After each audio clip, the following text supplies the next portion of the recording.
தினமும் அதிகாலை தொழுகைக்கு பின்னர் ஹலீஃபா அபூபக்கர் ரலியல்லாஹு தஆலா அன்ஹு அவர்கள் பள்ளிவாசலை விட்டு வேகமாக வெளியேறி மதீனாவின் எல்லையில் இருக்கும் ஒரு குடிசை வீட்டுக்கு செல்வதையும் சற்று நேரத்திற்கு பின்னர் அங்கிருந்து வெளியேறுவதையும் உமர் ரலியல்லாஹு தஆலா அன்ஹு அவர்கள் கவனித்தார்கள்.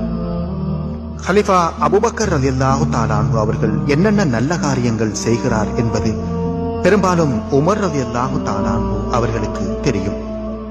ஆயினும் இந்த விஷயம் மட்டும் அவர்களுக்கு தெரியவே இல்லை. நாட்கள் நகர்கின்றன.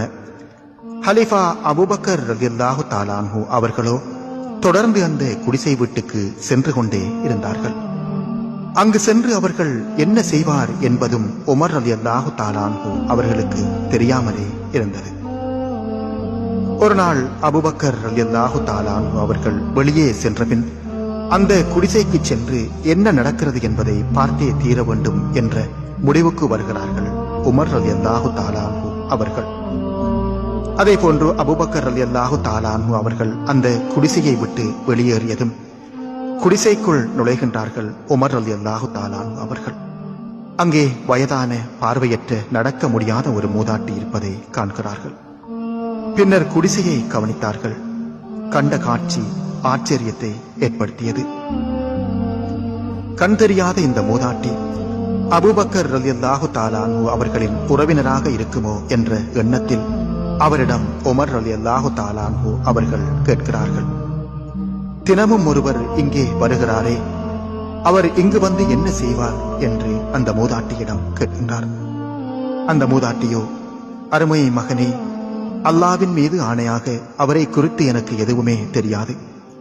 தினமும் காலையிலே இங்கு வருவார், வீட்டை துடைத்து சுத்தம் செய்வார், ஆட்டிலிருந்து பால் கறப்பார், எனக்கு உணவு சமைத்து தருவார், பின்னர் எதுவும் பேசாமல் திரும்பி விடுவார் என்று கூறியவுடன் அது கேட்ட உமர் ரலியல்லாஹு தஆலா அன்ஹு அவர்கள் குலுங்கி குலுங்கி அழுதவராக வீட்டை விட்டு உடனே வெளியேறிவிட்டார்கள்.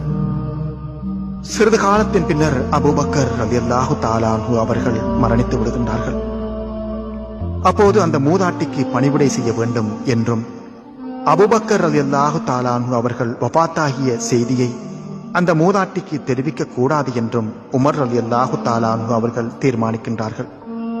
அதன்படி அபூபக்கர் ரலியல்லாஹு தஆலா அன்ஹு அவர்கள் எவ்வாறு செய்தார்களோ அதே போன்று அந்த குடிசைக்கு செல்கிறார்கள் உமர் ரலியல்லாஹு தஆலா அன்ஹு அவர்கள்.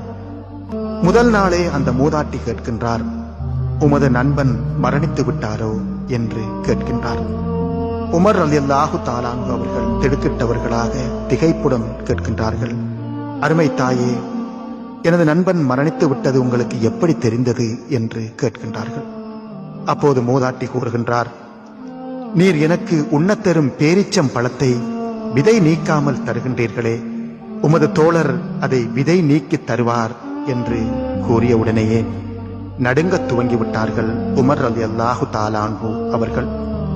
நிற்க முடியாமல் தரையிலே அமர்கின்றார்கள். கண்களிலிருந்து கண்ணீர் வழிந்தோடுகிறது. அப்போதுதான் அந்த புகழ்பெற்ற வாசகத்தை கூறுகின்றார் உமர் ரலியல்லாஹு தஆலா அன்ஹு அவர்கள், உமக்கு பின்னர் வரவிருக்கும் கலீஃபாக்களுக்கும் பெரும் சுமையை விட்டு விட்டு சென்று விட்டீரே அபூபக்கரே என்று கூறுகின்றான்.